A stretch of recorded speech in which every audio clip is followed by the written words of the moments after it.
Very few students scored full marks in this question their A-level last year. Let's make sure it doesn't happen to you this summer. The curve C has the equation given here. In part A, we're to find an expression for dy by dx in terms of x and y for 5 marks. So where do we start? Well, we want to differentiate with respect to x because we're finding dy by dx. Notice the dx is on the bottom. That tells us what we differentiate with respect to. How do we do that? Well, for this term here, the easiest way is to take the power, bring it to the front, and then we differentiate the contents of the brackets with respect to x. If you differentiate x, you get 1. But if you differentiate y with respect to x, you don't get 1, you get dy by dx. What else do we do? Well, we copy down the original bracket, we copy and paste it, but we need to subtract 1 from the power. So the new power becomes 2. That's the easiest way to differentiate that term. I wouldn't be expanding the brackets, I would be differentiating it like that. How do we differentiate 3x squared? Well, that's easy, that's 6x. What about minus 3y? Well, if we differentiate it normally, we'd get minus 3, but because we're differentiating y with respect to x, we need to slap on a dy by dx on the end. If you differentiate negative 2, you get 0. I'm not going to bother writing plus 0. Let's have a look at these 1, 2, 3 terms. Is there anything they've got in common that we could cancel out? Well, look at the coefficients. They're all in the 3 times table. We can divide every single thing by 3 to get something simpler. Next, remember what we're trying to do. We're trying to find dy by dx equals. So we want to bring all of the dy by dx's onto one side of the equation only. First, I'm going to expand these brackets like so. 1 times this bracket is just this bracket, and then dy by dx times this bracket gives us this. Now I'm going to bring all of the dy by dx's onto one side, so this is going to move over here, and I'm going to bring everything without a dy by dx onto the other side, so this is going to go over here, just by adding and subtracting. So notice the 2 terms now with the dy by dx are on the left hand side. Everything on the right hand side doesn't have a dy by dx.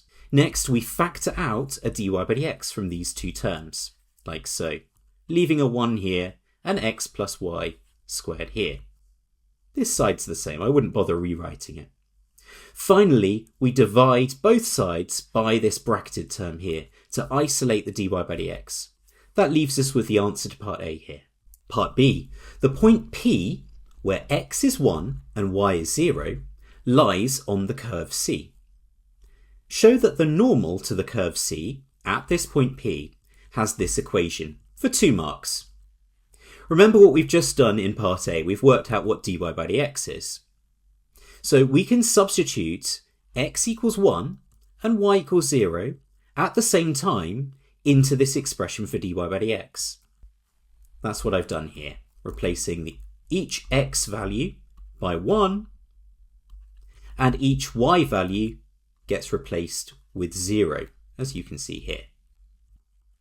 If we do the number crunching on this, we get a half, and that's the gradient of the tangent.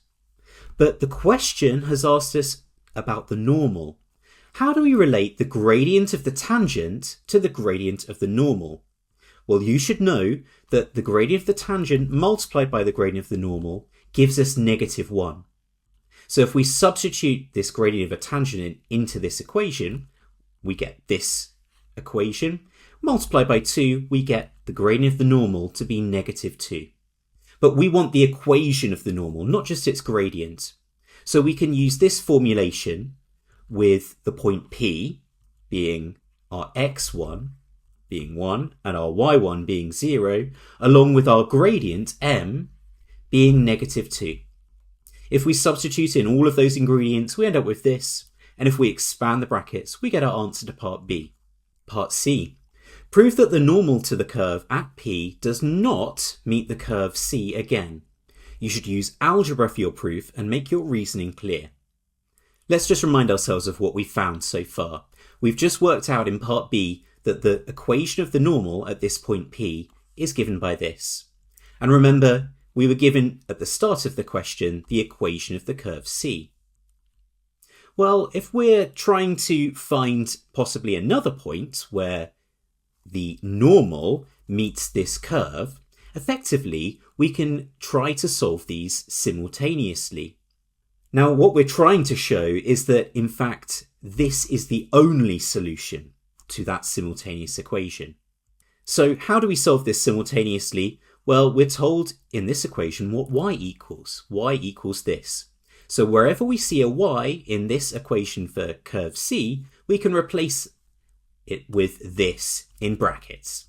So that's what I've done here. As you can see, I've replaced each y in brackets with minus 2x plus 2 in this equation. If we just simplify what we've got in the contents of the brackets here, we are left with 2 minus x. And if we expand the brackets here, we end up with this. Next, we can use the binomial theorem to expand the left-hand side. If we do that carefully, like so, then we end up with this here.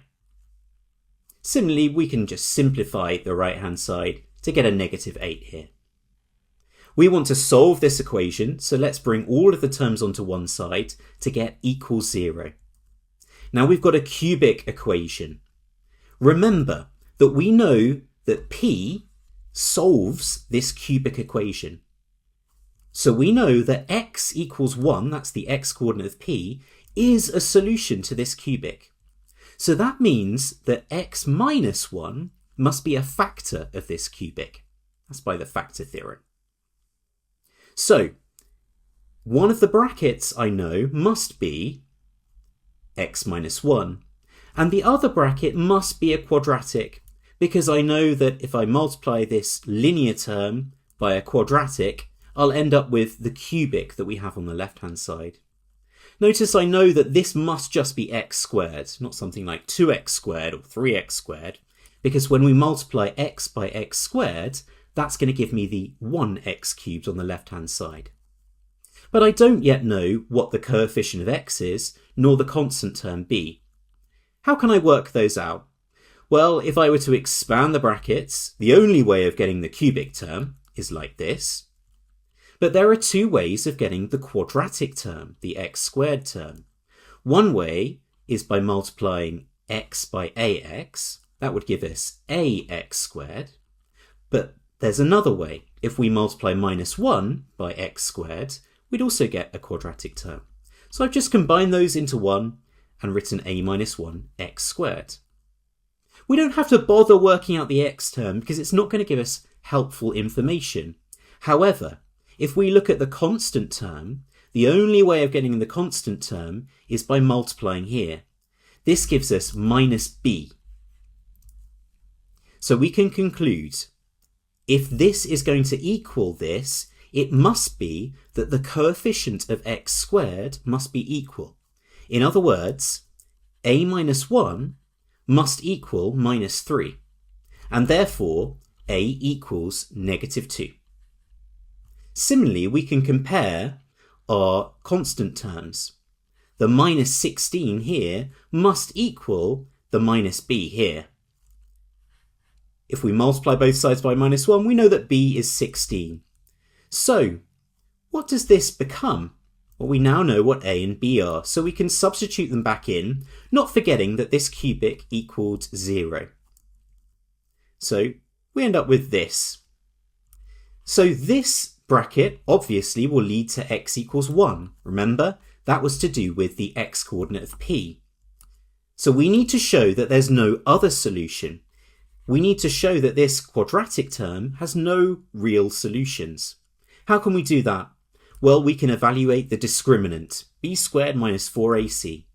b is negative 2, so negative 2 in brackets squared, minus 4 times a, that's 1, times c, which is positive 16.